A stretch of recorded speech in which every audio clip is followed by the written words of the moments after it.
What's going on, everybody? Kalipis Tech here, coming back at you with another video. In this video, I'm going to be giving you 10 more tips and tricks for the Motorola Moto G Stylus 2026. So let's get into it. So the first thing I'm going to show you is a feature called adaptive brightness. Now with this feature, your display is essentially going to adapt its brightness depending on your environment. So it'll keep things bright enough to see, but at the same time, it won't be at 100% all the time. So that's going to save some battery. And of course, if you're turning on your display at 100% brightness in the dark, it's probably going to be pretty uncomfortable. So it adjusts for that too. So to get to this feature, what you're going to do is go to settings.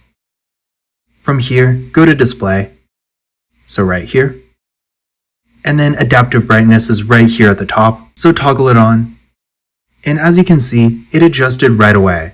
Now the next thing I'm going to show you is in this display menu too, but in case you don't know, you can actually change your text size on your display. To do this, from again the display menu right here, go to where it says display size and text, and here you can change your font size.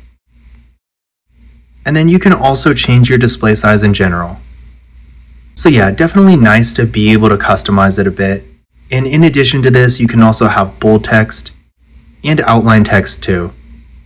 The next thing I'm going to show you is a feature called Fast Flashlight. So essentially, as the name implies, this is a quick way to access your flashlight instead of opening your quick menu and doing, I honestly don't even know where it is on here. But essentially, if you're trying to access your flashlight, all you have to do is make a chopping motion like this, and it's going to turn on.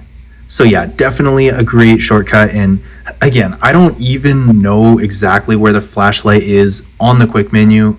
Looks like it's on the second page for me, but I use the fast flashlight feature so often on Motorola phones that I always even forget what the normal way to get to it is. So yeah, definitely real convenient and really easy to use too.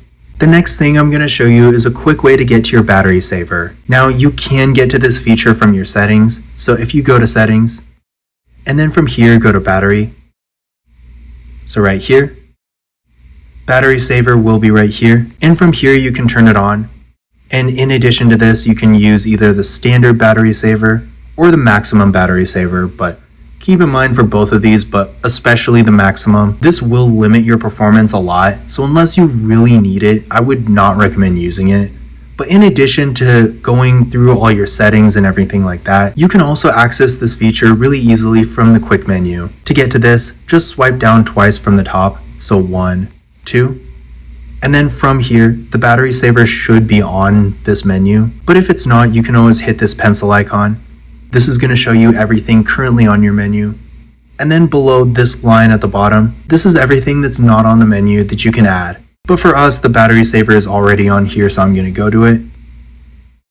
So right here. And there we go, it turns it into dark mode, and as you can see right here, this is how you can tell it's on. Your battery icon is going to turn yellow, so that way you'll at least know. The next thing I'm going to show you is how to use split screen. So this is great for multitasking, and there are 2 different ways to do it. So the first one is the classic normal way. So for this, just make sure you have 2 apps open, so like Chrome, settings, and then from here, go to the app you want on top. So I'll go to Chrome. Then from here, hit this drop down and go to split screen. And then select the app you want on the bottom. And there we go. So pretty simple. And if you want one to take over, grab this bar right here and swipe it either all the way up or all the way down. In addition to this, you can also go to your settings. Then from here, go to gestures. And then go to swipe to split. So with this enabled, it's basically like a shortcut to get to split screen. So to use this, you're going to want to swipe from side to side, so like this. And then select the app you want on the bottom. And there we go again. So I'm going to do that one more time just because it's not necessarily the most complicated thing, but does take a little getting used to. So again, swipe from one side to the other and back, so like this.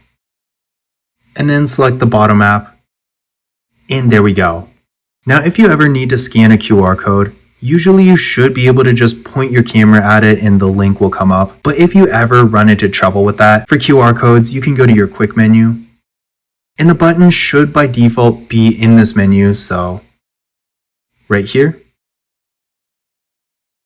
And there we go. Now I'm going to show you how to easily put your phone on Do Not Disturb. So definitely nice if you really have to lock in for something. So basically what you're going to do is go to Settings, then from here go to Gestures. From this menu, go down to the Kinetic Gestures section, so right here, and go to Flip for Do Not Disturb.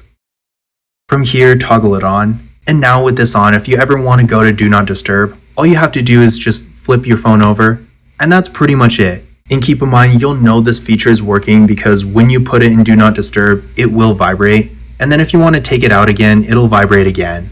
Now I'm going to show you how to change your screen timeout time. So to do this, what we're going to do is go to Settings, then from here, go to Display, so right here, and then from here, go to where it says Screen Timeout, so that's going to be right here.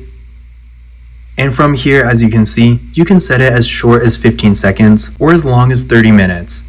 In addition to this, there's also a feature called Attentive Display, which this is basically going to detect your face looking at it from the front-facing camera. And with this, as long as you're looking at your screen, it's going to stay on, so if you're reading, for example, or doing something like that, the phone's not going to fall asleep when you're using it. And then finally, the last thing I'm going to show you is how to use flash notifications. This is definitely one I get asked about a lot, but essentially, what you're going to do is go to Settings, then from here, go to Notifications, and then from here, go to Flash Notifications, so right here. So we got two different ones. We got the camera flash and then the screen flash. The camera flash, I think, is the one everyone typically asks about. So if we toggle this on, this of course is going to have your camera flash when you get a notification. So I'm going to hit Preview, and there we go. And then you can also have the screen flash too, so let's try that. And if you do use the screen flash, you can also change the colors, so for example. So yeah, pretty cool. Definitely won't be missing notifications with these on. But this concludes my tips and tricks video for the Motorola Moto G Stylus 2026. If you want to learn more about this phone, be sure to check out my other videos about it on the channel. But as always, I will see you in the next one.